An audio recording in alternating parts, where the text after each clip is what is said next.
So today's class is about work energy and power. तो work energy power में आज हम लोग सिर्फ वर्क कवर करने वाले हैं.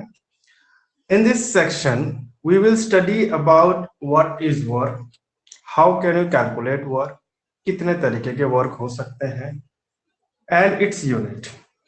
The next section we will cover the energy part, and next then we will cover the power and collision. That's all in this chapter. Then we finish this chapter. So let's start with work. So what happens? Let me give you an overview. Overview में हम लोग कैसे समझेंगे कितना क्या क्या हम लोग करने वाले ये चैप्टर में. तो ये ओवरव्यू में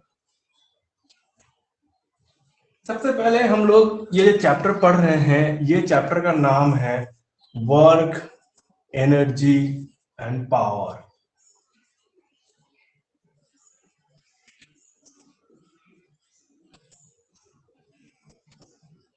तो इस ओवरव्यू को बड़े अच्छे से समझना. ये चैप्टर में, ये पूरे चैप्टर में टोटल 4 सेक्शन है. सिर्फ 4 ही सेक्शन जो हम लोग को पढ़ने हैं चैप्टर में, वो है work energy power and collision. Collision मतलब कंजर्वेशन ऑफ मोमेंटम ही समझ लो, बट उसी का थोड़ा सा वेरिएशन रहेगा वहां पे, कोलिजन. तो अगर हम लोग इसको डिवाइड करने की कोशिश करें तो ये 4 हिस्सों में डिवाइड होगा. पूरा चैप्टर हम लोगों का 4 हिस्सों में डिवाइड हो जाएगा. पहला हिस्सा रहेगा वर्क के बारे में. वर्क कैसे किसको कहते हैं, कैसे कैलकुलेट करते हैं, सारी चीजें यहाँ पे हम लोग पढ़ेंगे.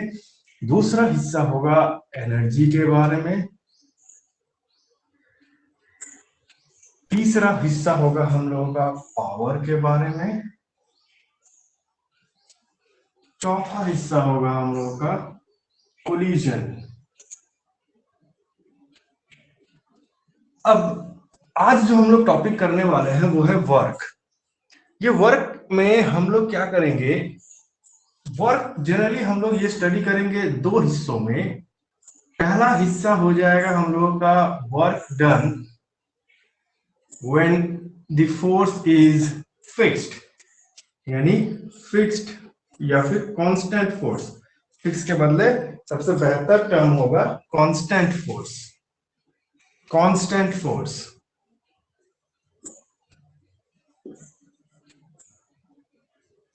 और दूसरा होगा वेरिएबल फोर्स.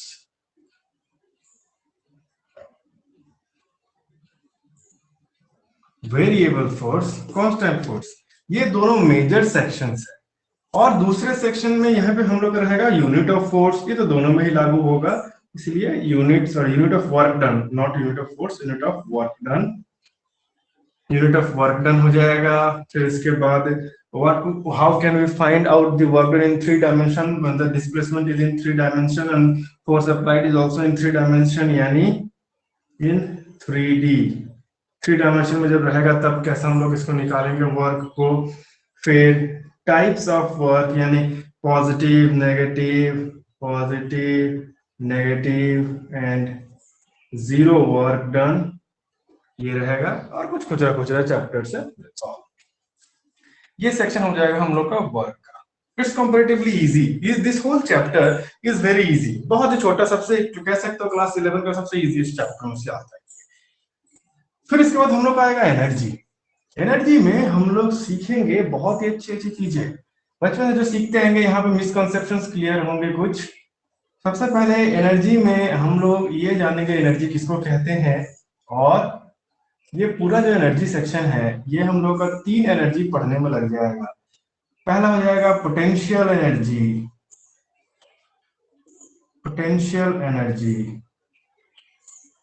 दूसरा हो जाएगा काइनेटिक एनर्जी. और तीसरा हो जाएगा हम लोग का मैकेनिकल एनर्जी या फिर total energy, which is summation of potential energy and kinetic energy. इसमें काइनेटिक एनर्जी और मैकेनिकल एनर्जी में ज्यादा कुछ नहीं सीखना है. पोटेंशियल एनर्जी में एक्चुअली में हम लोग 2-3 तरीके के पोटेंशियल एनर्जी समझेंगे. सबसे पहले पोटेंशियल एनर्जी में ग्रेविटेशनल पोटेंशियल एनर्जी के बारे में जानेंगे हम लोग.